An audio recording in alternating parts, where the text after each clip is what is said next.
Good morning. Today is section 124, verses 41 through 60. In these verses, he's talking about visiting iniquity on the enemies of the church.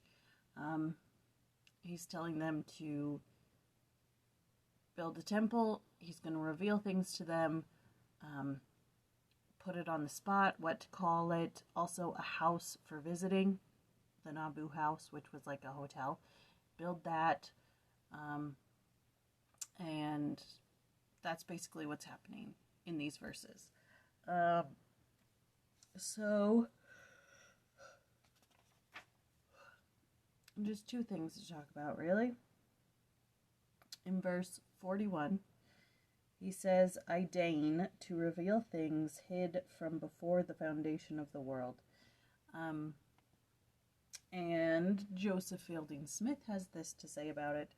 Wednesday, May 4th, 1842, the prophet met with a number of brethren in the upper room of his store, where he had his private office, where he kept his sacred writings, did his translating, and received revelations, and held council meetings.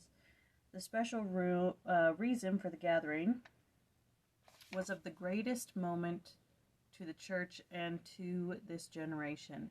It was the fulfillment of a promise the Lord made, that he was about to reveal unto the church the things which have been kept hid from before the foundation of the world, things that pertain to the dispensation of the fullness of times. These things were to be made known, and the blessings come from them to be given to the members of the church within the walls of the temples built to the name of the Lord. The Lord said he would reveal unto his servant Joseph Smith all things pertaining to his house and the priesthood thereof, and the place whereon it shall be built. Knowing that the prophet would be taken in death before his house was finished, the Lord commanded him to make known to the trusted brethren the ordinances which later would be performed in the temple when it was finished.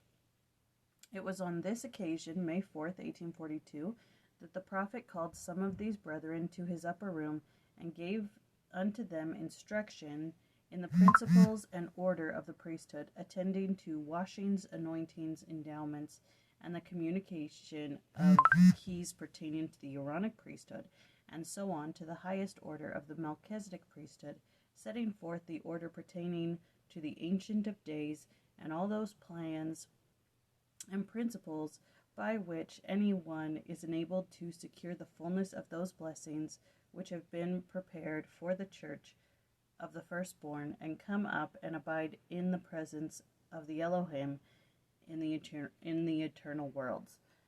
Now that felt like a run-on sentence, and like I wasn't saying it right, but basically what he was saying was there was a meeting held where Joseph instructed the brethren on how the ordinance of the temple is supposed to work, because he knew that Joseph wasn't going to be around for when the temple was finished, and these things needed to be made known to them.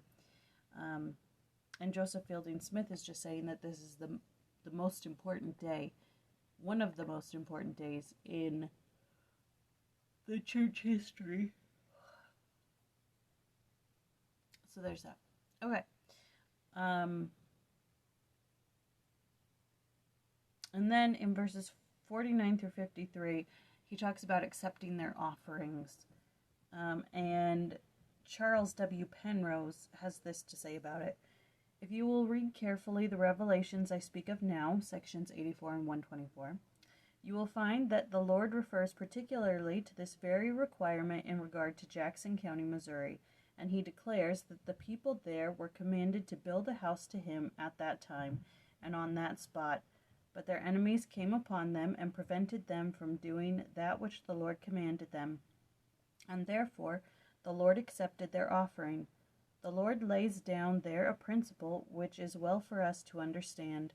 The Lord says that whenever he gives a commandment, no matter what it is about, to the children of men, and they go to with their might and endeavor to fulfill his commandment, and do that which is required of them, and they are prevented by their enemies or by any other means from accomplishing it, he does not require it any more at their hands. He accepts of their offering. I thought that was interesting. I thought it was good. When the Lord gives a commandment and he requires something at our hands, and we go to and we try to fulfill it, and it's just not working out, but we're trying really hard to do it, but things are preventing us from getting it done, and we just can't fulfill it, even though we're trying really hard to. He accepts our offering. So, it's like when Malia tries really hard to do, all the things that she's supposed to do, and she's trying to be a good mother, and she's trying to read her scriptures, and she's trying to take care of her body and make a good house and go to church and do her calling, but things aren't falling into place, and she just gets so frustrated. I think it's good for her to remember that the Lord accepts her offering, and sometimes the fulfillment of it is not what gives the blessings, it's her effort. So anyways, that's section 124, verses 41 through 60. I will see you tomorrow.